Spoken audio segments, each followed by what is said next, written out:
know, if you like the book, The Name of the Rose, you know, the one by Umberto Eco, or the movie with Sean Connery, The Name of the Rose, you may very well enjoy this book, Dissolution by C.J. Sansom. Just like The Name of the Rose, this plot involves a series of murders that take place in a monastery. The difference is that this series of murders takes place in England in 1537, and that's the year following the execution of Anne Boleyn. What was going on in England at the time was that Henry VIII wanted to dismantle the Catholic monasteries in the country. He wanted, he maybe even needed, whatever money he could steal from these places for his treasury.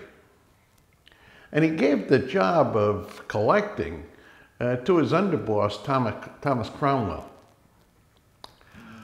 What Cromwell did was to send out guys, he called them commissioners, to find legal excuses to take apart these monasteries. One of these commissioners gets murdered on the job. In fact, he gets beheaded, and that is what sets this book in motion. So we've got a murder in a monastery. The guy who's got to solve this whodunit is no kind of detective. He's a lawyer. He's named Matthew Shardlake, and he's kind of working as some kind of a bureaucrat for Thomas Cromwell. Shardlake is a pretty interesting character. Physically, he's got a hunchback, and consequently, he feels very isolated personally. In fact, most people are initially revolted by him. He's experienced that all his life.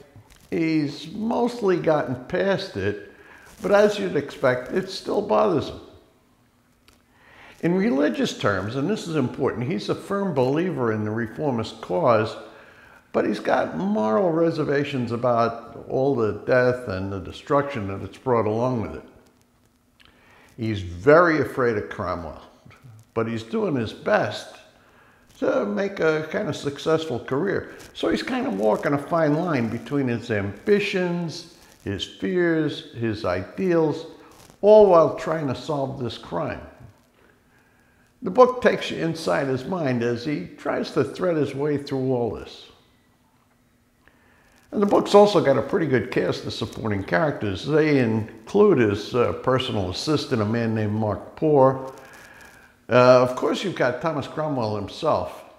He comes across as very, very scary, and he certainly radiates the pressure that he's feeling from Henry VIII. You've also got Mark Smeaton. Now, you may recall that he's the court musician who confessed to sleeping with Anne Boleyn. And of course, there's also an interesting bunch of monks and assorted townspeople who fill out the cast. I'm not going to get into the details of the story, how Shardlake solves the murder of this commissioner, but I'll tell you it's pretty interesting.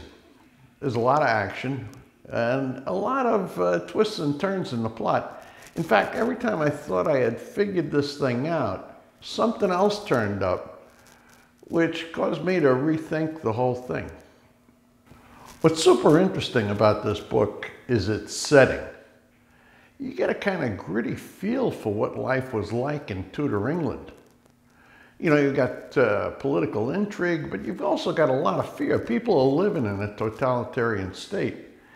And there's a good assessment or description of what day-to-day life was kind of like in Tudor England. Now, this book, Dissolution, is the first volume of a 7-book series that all feature Matthew Shardlake, the lawyer. The books move through all the major political events in Tudor England, and every one of them has its own distinctive plot. They definitely weren't pumped out with a cookie cutter. I recommend them all. I've read them all. Dissolution is a good one to start with because you not only meet Shardlake, but also you meet some other characters who appear in later books in the series. I'd say this book is for anybody who likes whodunits, or is interested in the Tudors, or just plain enjoys good writing, because this book's got plenty of it. So why not give it a try? The name of the book is Dissolution. The author is C.J. Sansom.